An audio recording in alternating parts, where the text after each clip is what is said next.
This podcast is not suitable for children or those who are easily disturbed. Spoiler warning for whatever is in the title of this episode. And now for the obligatory socials. Please like, share and subscribe. You can find the podcast on Twitter at HorrorPod69. You can also follow us on Facebook, Instagram, Slasher and Goodreads. Become part of the Disturbed community by asking for the Facebook group and Discord links. Send dick pics to the horrorofbabylonpodcast@gmail.com. Support the show at patreon.com/thehorrorofbabylon. In closing, you can let your friends know that The Horror of Babylon is available on YouTube, Apple Podcasts, Spotify, Audible and all other major podcast apps.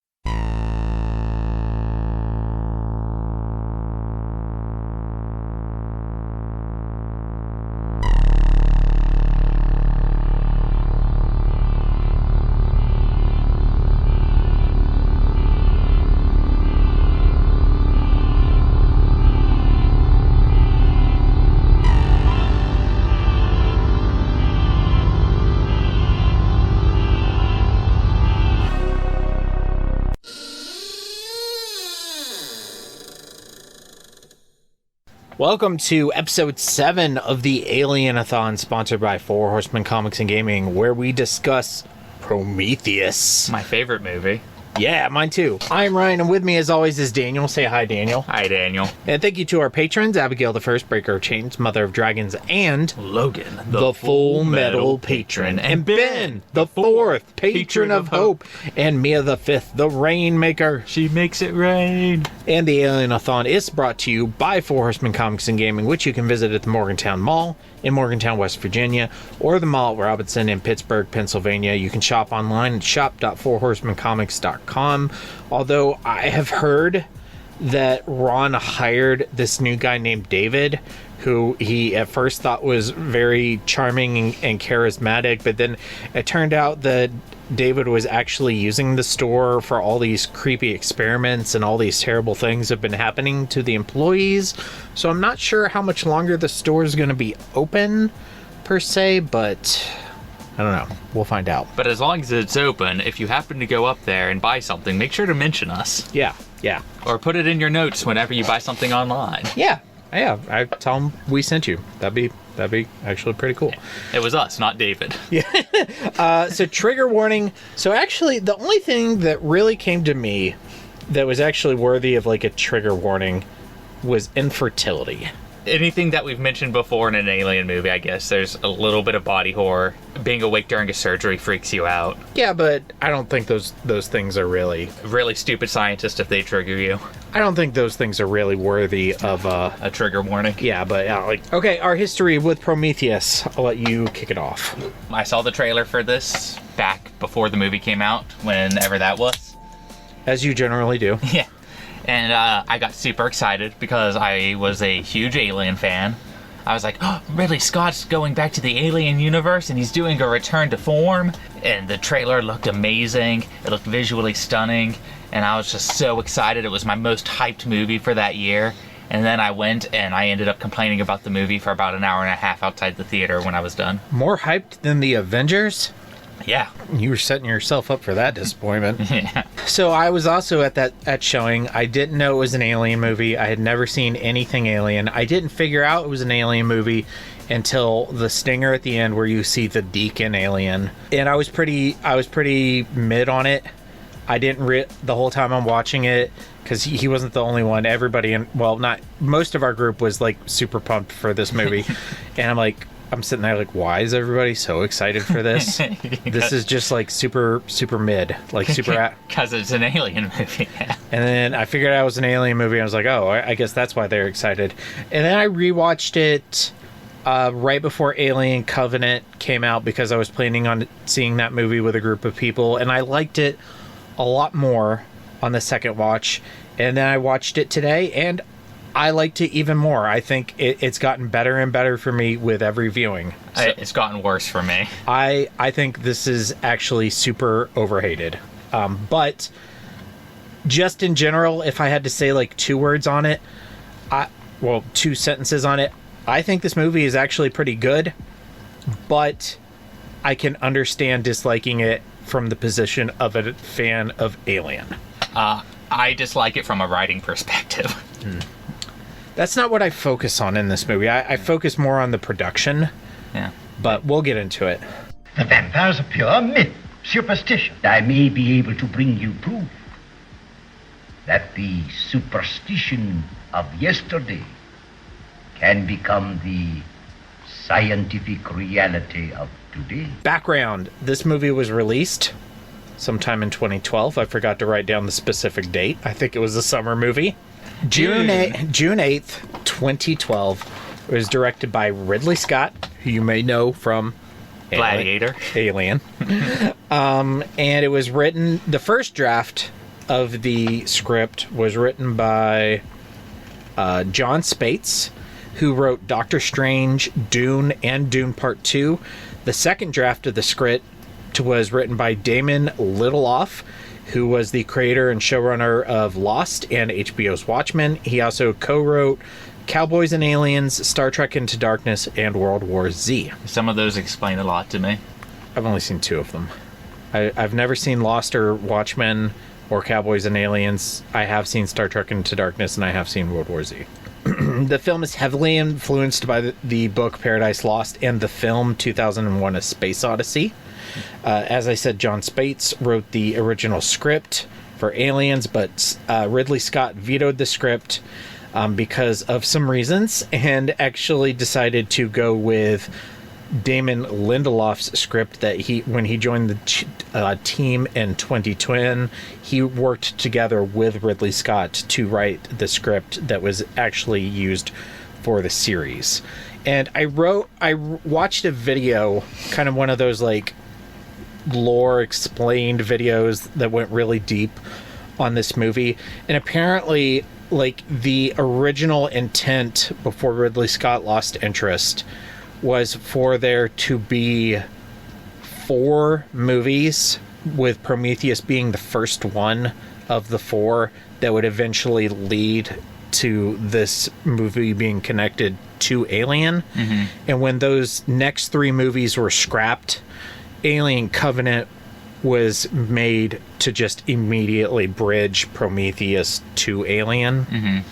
So according to Scott, although the film shares strands of Alien's DNA and takes place in the same universe, he intended Prometheus to explore its own mythology and its own ideas rather than just be like a prequel.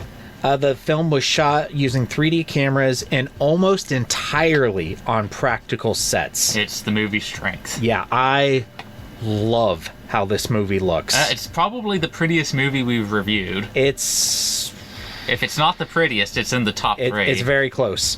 And it was filmed across the world in places like England, Iceland, Scotland, Jordan, and Spain. As I'm saying that, I realize that 4 of those are Europe, but whatever.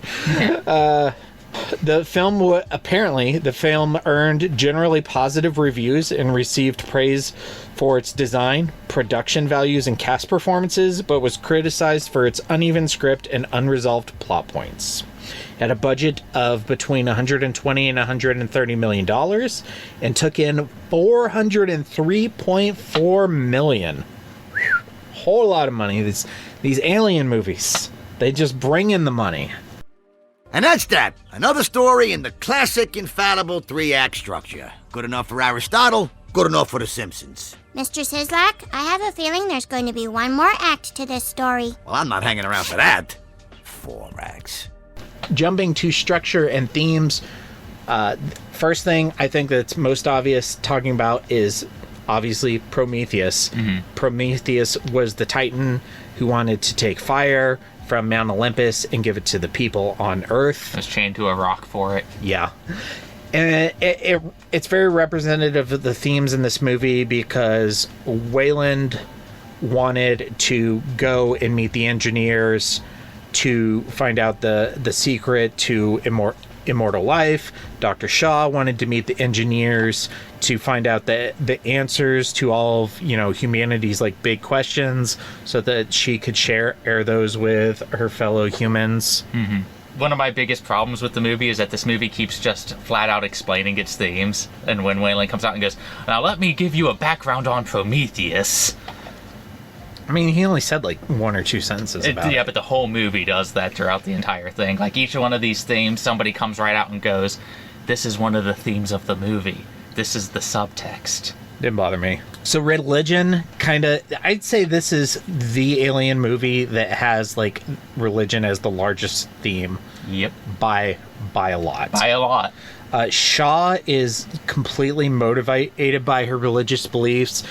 What she wants to do is to basically like prove creationism, but she wants to prove creationism by finding organic beings that created them. Mm-hmm. That just kind of confuses me. Usually when you say creationism, you're talking about an all-powerful being that created the universe, where this is just genetic engineering. Well, I mean, all-powerful is just, it's a perception, so a lot of people perceive aliens with greater technology as being all-powerful. Yeah, but that's not like Christian creationism. They're not, and she flat out is a Christian and talks about how, well, then who created them? I'm like, you're gonna have to find another step to prove your creationism. Well, that's what I think. It's interesting because then she has to find a way to rationalize the engineers within her Christian worldview, which is actually my question in The Power of Christ Compels You. Thoughts on Dr. Shaw rationalizing the engineers in her Christian worldview? I think it's pretty interesting. And then obviously, like, the big questions: where do we come from? Who created us? Those are big themes. According to the writer of the script that was used, Damon Lindelof, he wanted to explore whether the idea of science and faith in God could coexist. And I guess that's mostly done in in the character Dr. Shaw, which I don't feel like the movie gives you a definitive answer if it can or if it can't. Mm-hmm. And to me, that's like one of its strengths, that it doesn't really answer anything. Like, almost everything is left up to your imagination. AI is obviously a big theme. Yeah, David is focused on a lot. Yeah. More on him later. Who's my favorite character and why is it David? It's David. Yeah. It's David. By a lot.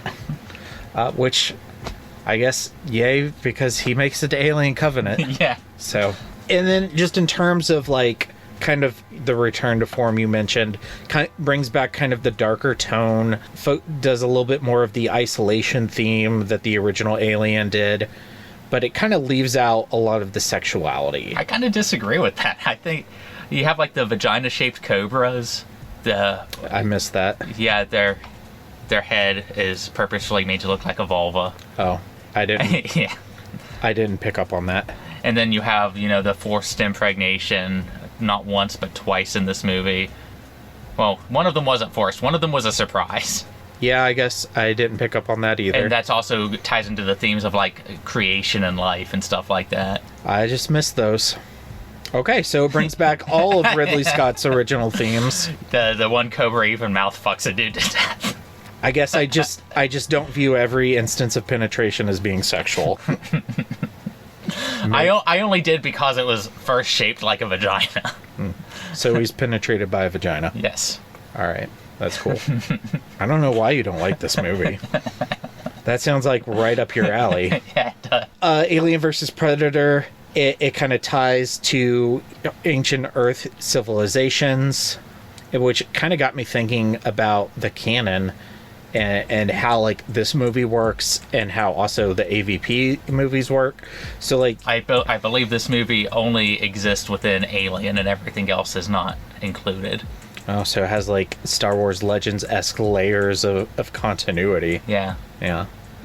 Well, yeah, it's a soft reboot, essentially, because Ridley Scott didn't want to think about James Cameron's movies. He didn't want to think about the tie-ins. He just wanted to make a movie. Mm-hmm. So he's like, I'm only going to think about the stuff that I did. That's fine. He made the best movie. But it just made, because, like, the Predators had influence over ancient human civilizations in the first AVP movie. Mm-hmm. So it made me think about that. And also, like, if you're trying to, like, make them mesh. So the way that I understood it is that the Predators and AVP used the xenomorphs as, like, a ritual for their they're teenagers to prove themselves on Earth during like ancient times. But this movie doesn't outright say, but kind of implies that xenomorphs as we know them haven't evolved yet. Okay. So if that's the case, then they could not have existed on Earth during ancient times, because this movie takes place in 2093 and 2094. Yeah. So. And the reason is because Ridley Scott's just like, I'm not going to think about Alien versus Predator. I mean. Yeah. Good on him. Yeah, I mean, that's fair. I'm not going to argue with him. Yeah, probably the smartest decision. Yeah.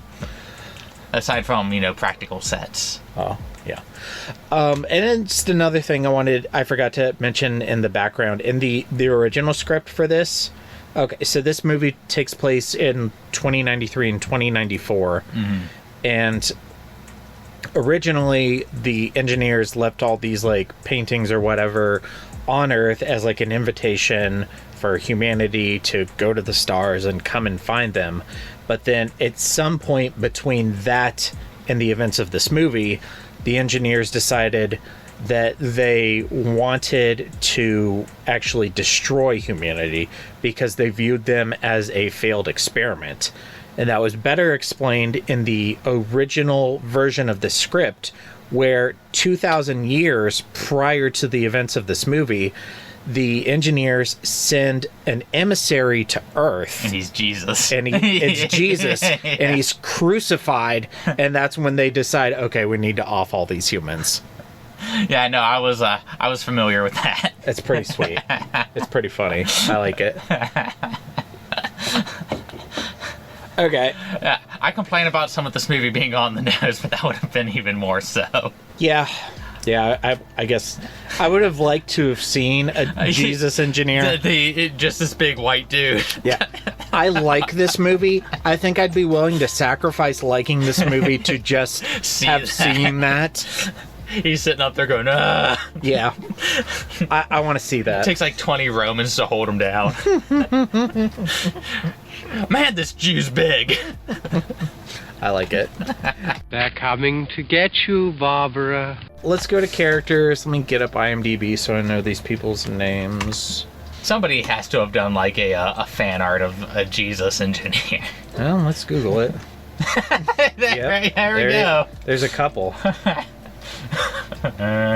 I'll send these to you so you can share them. Oh, shit. Pretty great. Okay, so our first character is our protagonist, Dr. Elizabeth Shaw, played by Noomi Rapace, which I feel like I should know her from something, but the girl with the dragon tattoo, and apparently she's also in Sherlock Holmes: A Game of Shadows. Yeah, so you might know her from the Django. The girl with the dragon tattoo movies.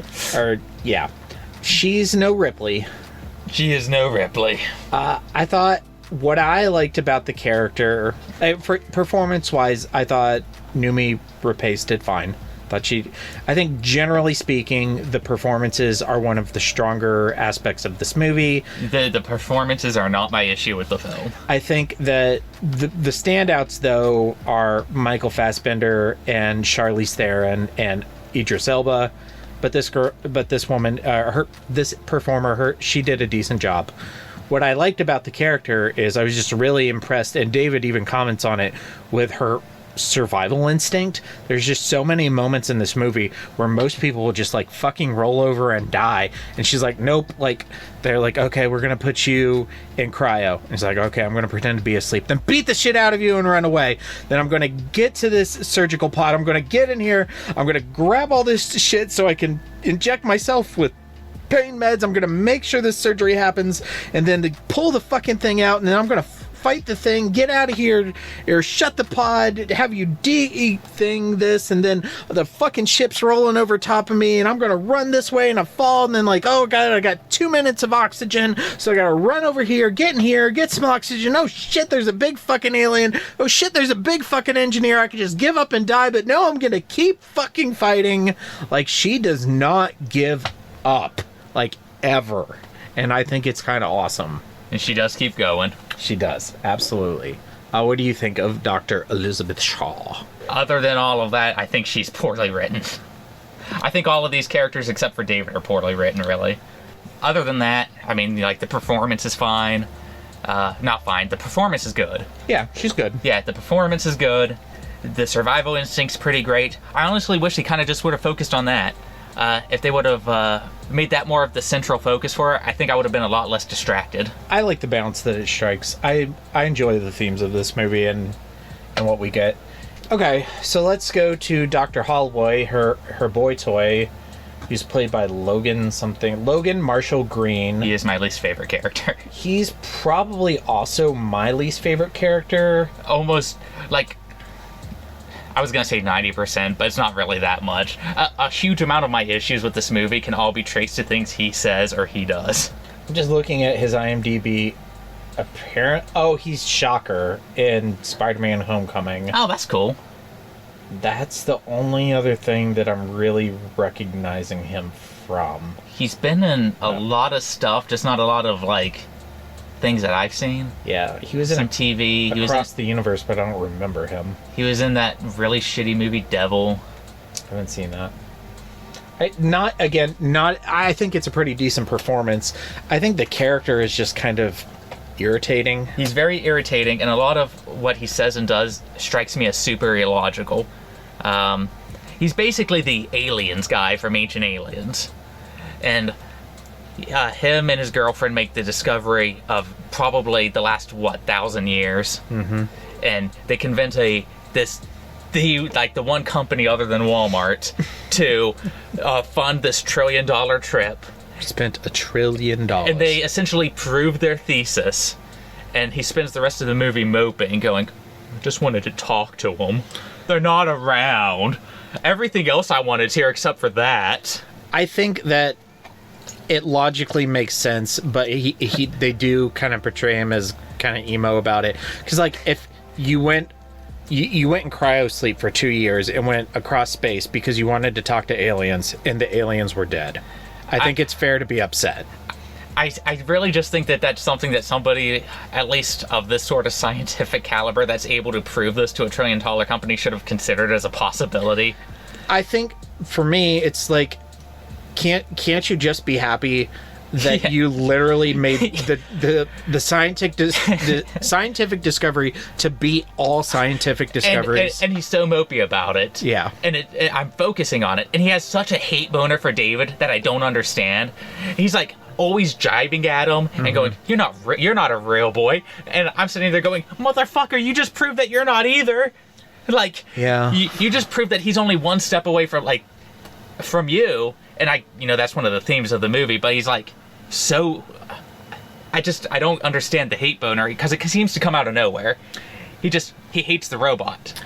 Yeah, and some people just do. Some people just hate robots. Speaking of robots, David, played by my guy, Michael Fassbender, who, for me, there's a lot of really good performances in this movie, but for me, he's far and away the best. He is the best. Best character, best performance, and best written character. And he's the only character whose, like, actions and choices I understand in this movie.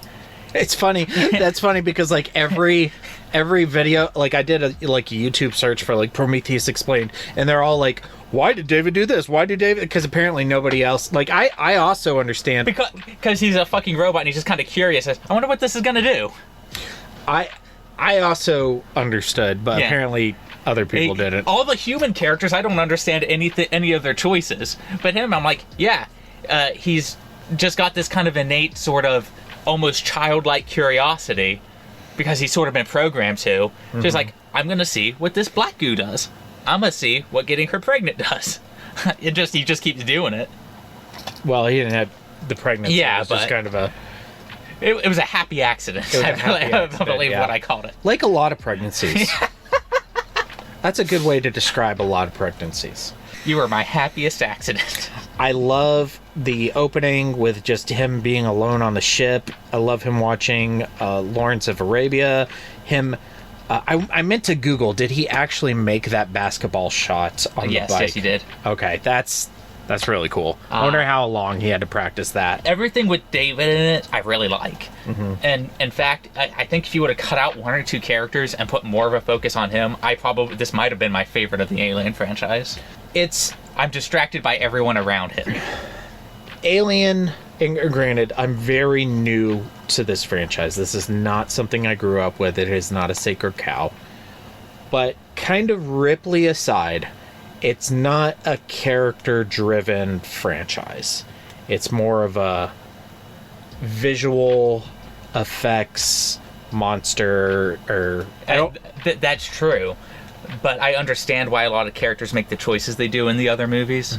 Let's take, the movie Alien, for example. When they go in and they start poking around the ship, where I would expect a scientist to be a little bit more careful. These are space truckers. Of course they're going to fuck up and get impregnated. There's one scientist on the ship, and it's Ripley, and she's the only one going, hey, we shouldn't do this. Where in this movie, we have scientists going, don't be such a skeptic, and taking off their helmets. That was stupid. Another scientist going, oh, look at this cobra raising its hood at me. I'm going to poke it in the face. To be specific, that character was the biologist. Yeah, he's like, I've never seen anything with a hood hissing at me before. Oh, beautiful! I'm gonna poke it in the face. And that's what distracts me of this movie is if these wouldn't have been scientists, or if they would have left people who weren't the scientists in there, and that would have happened to them. And that's a lot of the stuff that's distracting me of this in this movie is because I know they're scientists because they keep saying that they are, and then they do stuff like that. So this is a good example for me personally of a movie that's so pretty. And the sets are so good, the costumes are so good, the effects are so good, that I'm a lot easier on the writing and the characters. Yeah, I guess it just didn't work for me. But, I mean, that's always been, if you go back and, listen through all these episodes... that's always the thing that I'm talking about. In those first two movies, I really like the ship. I really like the layout of the ship. I like the sets. I like the costumes. I like the world building. I like the effects. That's what I focus on in these movies. And also just I agree that the writing isn't great, but I also don't think it's as bad as you think it is. I think that scientists probably generally wouldn't poke a cobra in the face, but scientists are people too, so I assume there are also stupid scientists. I would have been fine with one stupid scientist, but I got 4. The biologist and the geologist. Holloway, I think he's dumb. Yeah, I think he's just a jerk. He's the first one to take his helmet off. Yeah, that was dumb. That was dumb. It's breathable air. Yeah, but there might be bacteria or viruses or any other millions of things that we haven't tested for yet. I remember thinking that when I first saw this movie in theaters, I'm going, why? Why are you doing this? I agree that it's dumb, and I never would have done that, and it did. That is also what I thought. But it also takes me back to Star Trek and Captain Christopher Pike recruiting James T. Kirk into Starfleet, and Kirk says to him, why do you want me?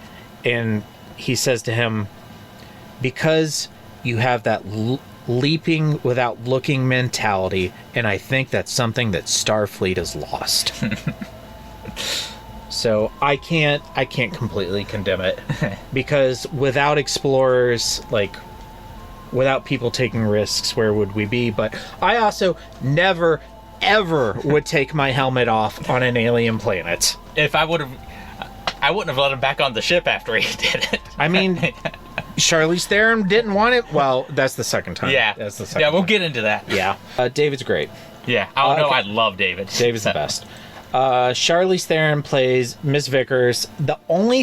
I love this character. I love this performance. I have a love-hate relationship with her. She's second to David for me, but... It's probably my second favorite character. The only thing I don't like about this character is, we all knew she was Peter Whalen's daughter the whole time. Treated like a twist. Yeah, and it's not. If it wouldn't have been treated like a twist, I wouldn't complain about it.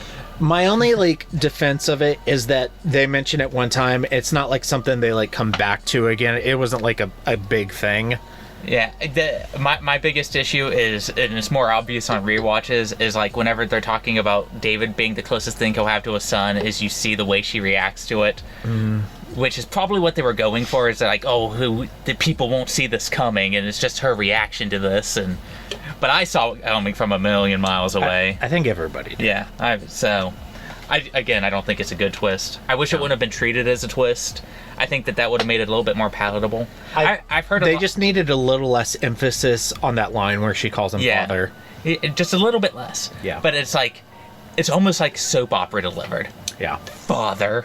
Yeah. It was almost like Darth Vader. Yeah. I am your father.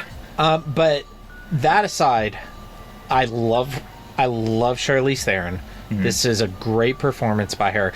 I love her because she feels like a different person in like every movie she's in. She has range. Yeah. You compare this to like Mad Max Fury Road. Yeah. Yeah. And it feels like two different actresses. I mean this in the best possible way. In this movie, there were times where I felt like they were writing her overly bitchy, but other times where I was like, this is the perfect level of bitch. Because it kind of walks that tightrope where it's like, no, she's being a bitch because she has to, because you people are acting fucking stupid. Like when she wouldn't let the dude back on the ship. Mm-hmm. I'm like, of course you don't let him back on the ship. You have no idea what's going on. Yeah. And then there's other times where I'm like, she's being a little bit smug about this, but that's kind of in line with her character. I mean, she's that corporate executive rich girl character. And I think she walks that tightrope. And there's some times where it's kind of teetering. I've heard people not like the character because she's a bitch. I'm like, but that's kind of needed in this. That's like people bitching about Professor Umbridge in Harry Potter. She's so bad. She's so mean to the kids. I'm like, yes, but that makes her an effective villain. And this, if it wouldn't have been for her dad, she would have been an effective commander. Yeah.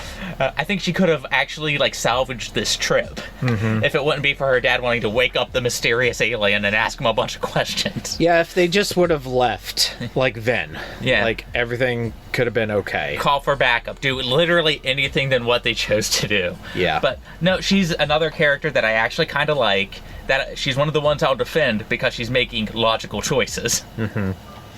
Okay, so, and then just quickly on Peter Whalen, played by Guy Pearce. Good performance, but the character itself, it was pretty obvious from the beginning that he wasn't dead and that he was on the ship. It's another one of those twists that really wasn't a twist. It was, again, if it wouldn't have been treated as a twist, I almost feel like they should have just shown him from the get-go being secret with David. They kind of do. Yeah. Because David's communicating with somebody who's in a hypersleep, and who else would it be? Yeah. And he's another. I understand why they wanted him to act illogically, because he wants the immortality. Yeah. Why would you just assume that the alien wants to talk to you as soon as you wake him up? It makes no sense, but it's also kind of what I love about it, because it's just showing the arrogance of humanity.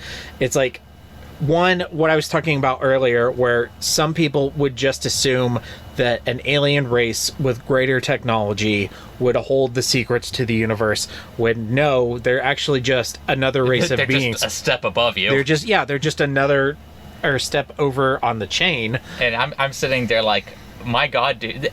You know what? I'll be fair to the symbolism of this, and I might be reading into this. Have you read the book of Job?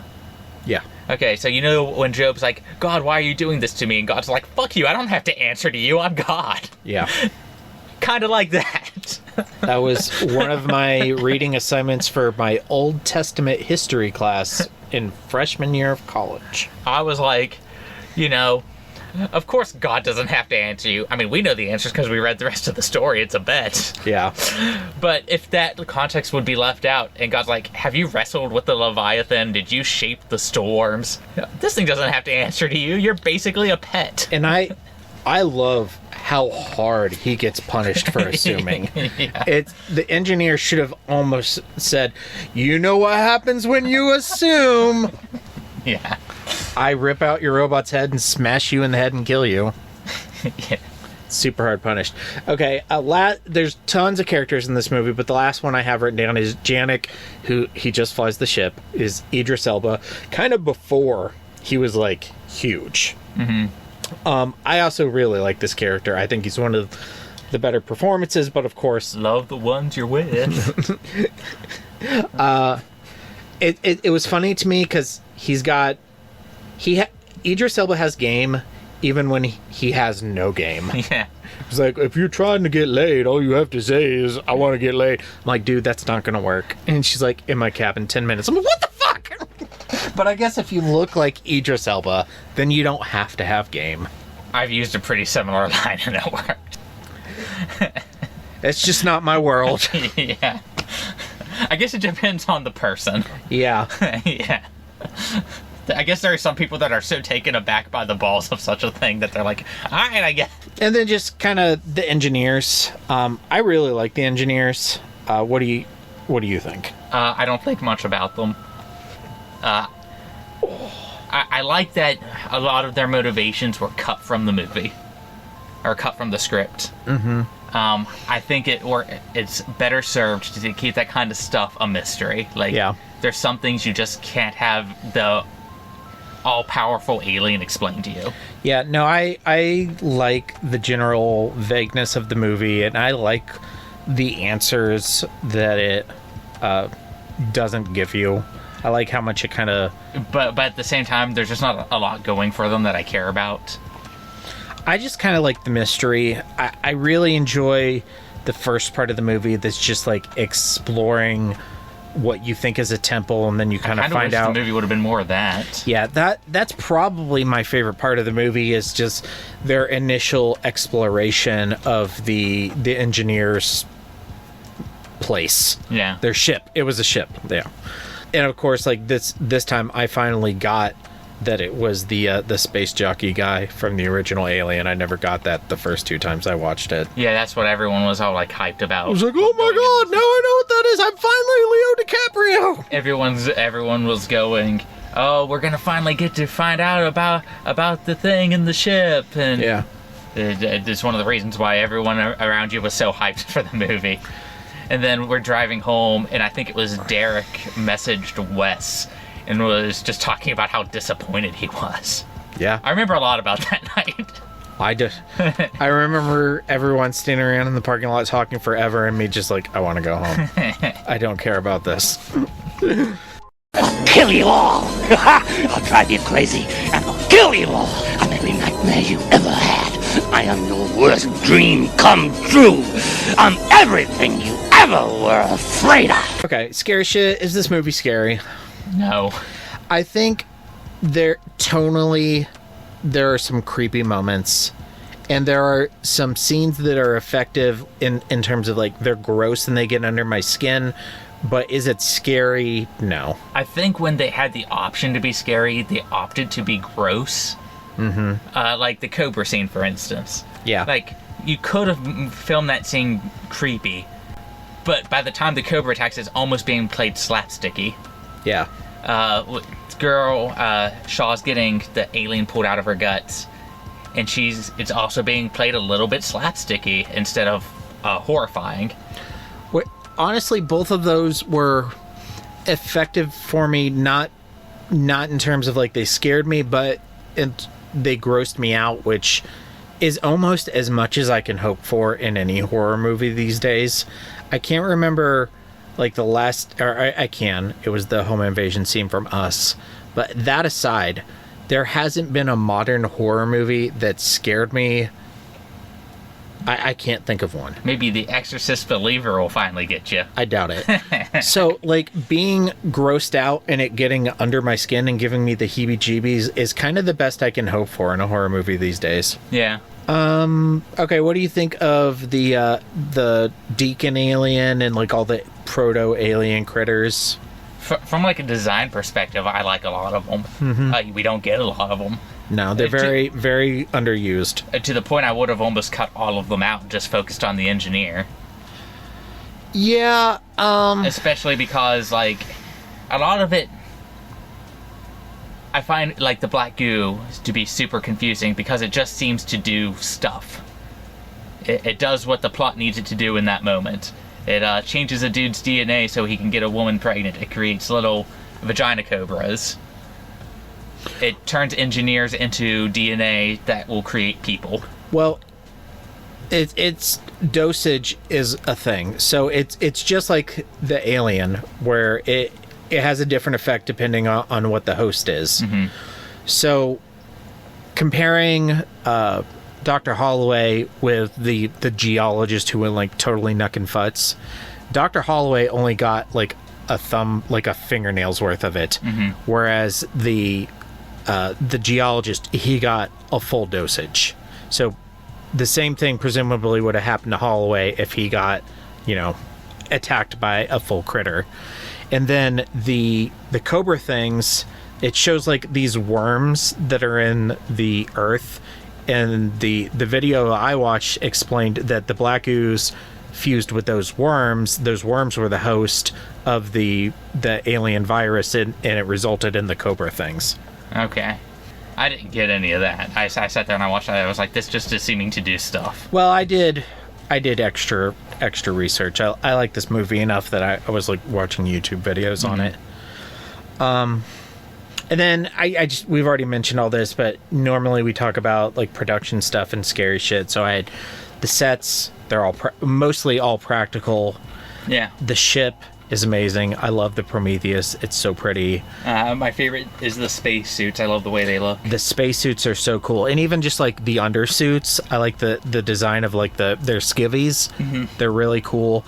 The effects are pretty decent. Like in terms of CG, this is obviously it's the best, because in terms of like the CG of the Alien franchise, obviously it just gets better and better, because it starts in Alien 3 where it's real shitty. Yeah, but like how many years do they have plus budgets? Yeah. So. Also, the music, I love the score that they use for this movie.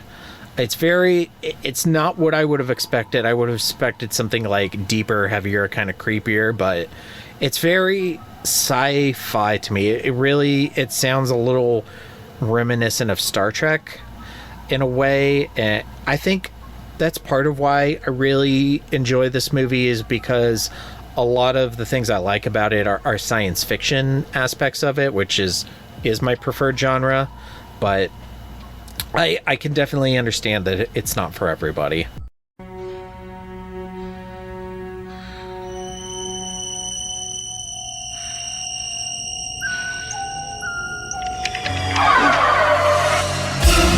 Kiss me, fat boy. Okay, kiss me, fat boy. What alien from pop culture would you want passed to you through a penis?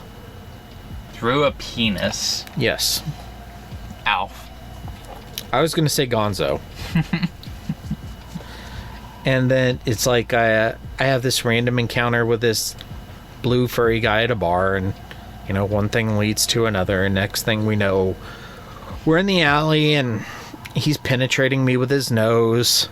In the morning, my skin feels a little itchy, and then I just have like these little blue patches of fur just kind of sprouting out all over my body, and then my nose just kind of starts to grow like almost Pinocchio-esque until it kind of starts to get a curve going. And the really weird part is when I go to work at the egg farm, and all of a sudden I'm sexually attracted to all the chickens, and all I want to do is bang chickens all day. You don't want to do that already? No. Good.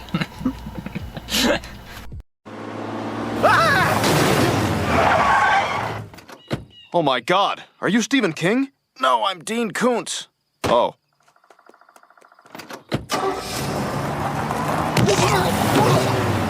King and Koontz, my king, it's either Michael Fassbender or just the overall production or the Prometheus. I'm going to say my king is the Prometheus itself. It's such a sweet-ass ship, and I love me a freaking cool spaceship. My king is David, because he was the best character in this movie. Yeah, and I decided to go with the Prometheus because I assumed you would say David. Yeah. I think I know what your Koontz is, but go ahead. It's the writing. This is probably... Alien versus Predator movies aside, I found it to be the worst written Alien movie. I think my Koontz has to be the fact that Charlize Theron wants to minimize risk, so much so that her room is in the lifeboat, and she even has her own medical pod. Why is her medical pod programmed for men only? Because it's for her dad.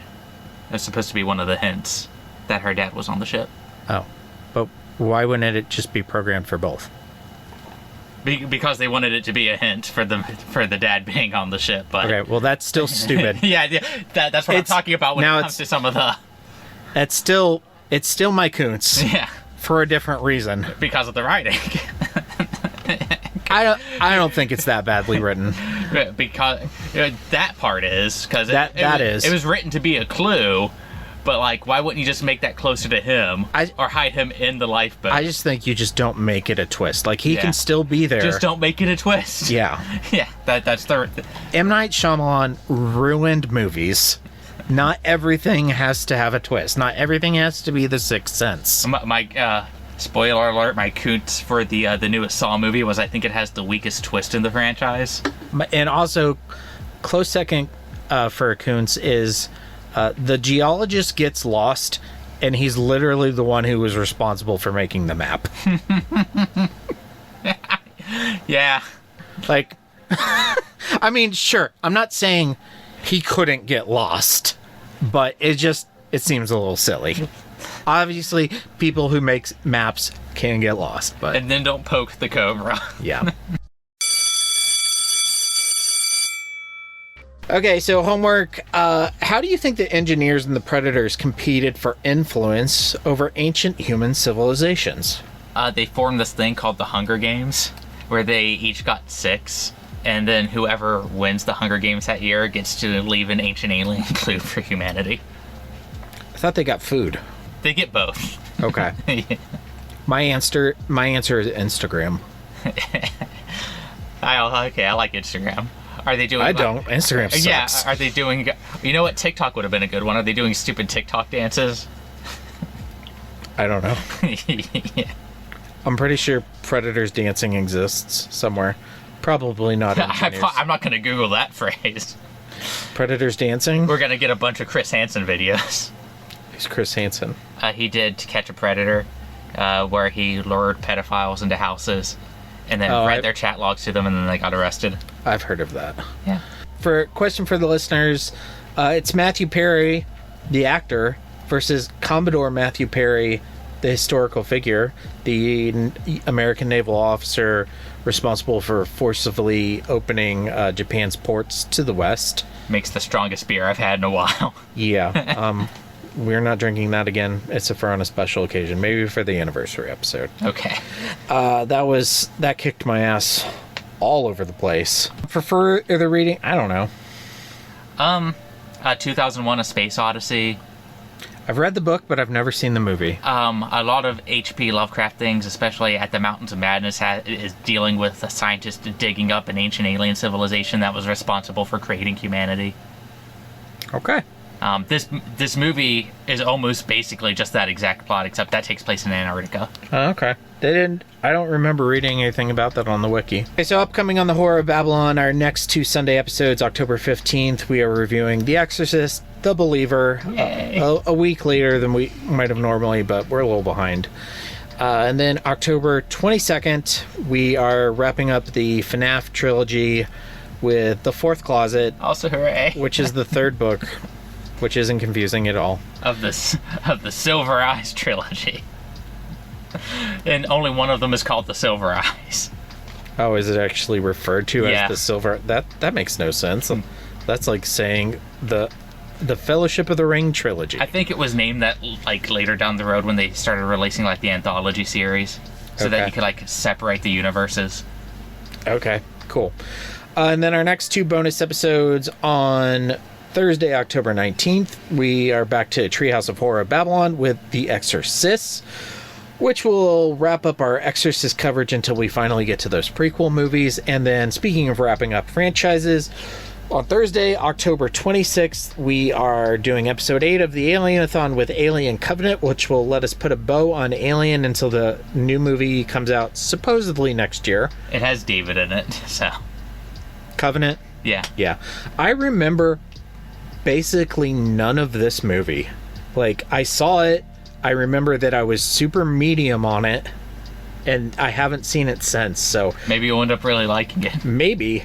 I doubt it, because this one has a ton of xenomorphs in it. From what I remember, it's more like It's more like Aliens and the AVP movies with like a bunch of space marines and shooting. And speaking of people who are doing a good job, thank you to our patrons, Abigail, the First Breaker of Chains, Mother of Dragons, and Logan, the Full Metal Patron, and Ben, the Fourth Patron of Hope, and Mia, the Fifth, the Rainmaker. She makes it rain, yo. And for Horsemen Comics and Gaming, which you can visit at the Morgantown Mall in Morgantown, West Virginia, the Mall at Robinson in Pittsburgh, Pennsylvania. You can shop online at shop.forhorsemancomics.com.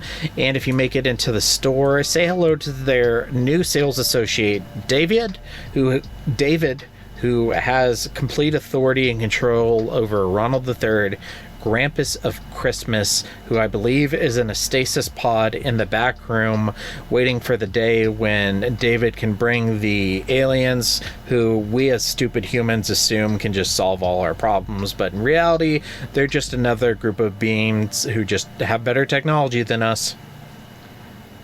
People think he organizes comics in a weird way, but there's actually a method to his madness if you pay attention. That's not true. All right. Well, thank you for suffering through Prometheus. Oh, we didn't rank. Oh, yeah, we got to rank this. I'll scroll to the bottom half-ish of your list. Where are the Alien versus Predator movies on my list? So Requiem is number 65, and Alien versus Predator is 68. Alien 3 is 69, Alien Resurrection is 70. Okay, well, it's better than a bunch of this shit. Hold on. Salem's Lot 2004, that was the new miniseries, right? Or the Rob Lowe one. Okay, it's better than that. I like it more than The Last Voyage of the Demeter. Yeah. I think I would watch Pet Sematary 2 before I would watch Prometheus again, because that movie's kind of funny. I think that's the most polarizing opinion we have, is Pet Sematary 2. That was like in my top 10 at the point when we watched it.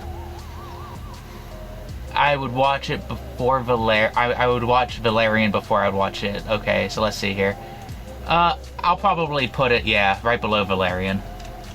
That's just a lip that so many movies can't get over. Well, because it was such a good time. Yeah. Maybe if I would have watched this drinking with you, it would have been tired. So, I ranked it pretty high. I'm wondering if I want to bump it up a couple spots because I like it even more after talking about it. So, I have it as my number 18, above The Mist and below Reanimator. So, the big thing was, I was debating in my head, which do I prefer, Aliens or Prometheus? And I think in terms of tone, I think, well, maybe it's not obvious. To me, I think in terms of tone and production, I like Prometheus more. In terms of themes, I like Prometheus more. Prometheus is more of like a sci-fi horror, whereas Aliens is more like a sci-fi action. But I think what ultimately puts Aliens over the top is just the relationship between Ripley and Newt. But Prometheus also didn't kill Newt. That's true. But which is probably why it's above Alien 3. Aliens didn't either. Yeah, Aliens gave us Newt. Yeah. So I think it's a close race, but I gotta give it to Aliens. So I think Aliens is going to stay at number 16, and Prometheus is going to be my new number 18. Okay. Maybe I could bump it up one over Reanimator, but I'm going to choose not to do that. Okay. All right. Thanks for suffering through Aliens. Thanks for suffering through the Engineers with me. I want them to tell me why they made me. I'm with David. It's like, does it really matter? They did it because they could. They did it because they could. And then we crucified them for it. I'd be willing to sacrifice this entire movie just to see Jesus the engineer. I would. That probably would rank higher for me just because it'd be funny. Yeah, that would be. I'm thinking that'd be so bad it's funny in that range. And then it would be one above Valerian. Yeah. All right. Thank you to our patrons. Stay tuned for our socials and stay scary. Stay scary, everybody.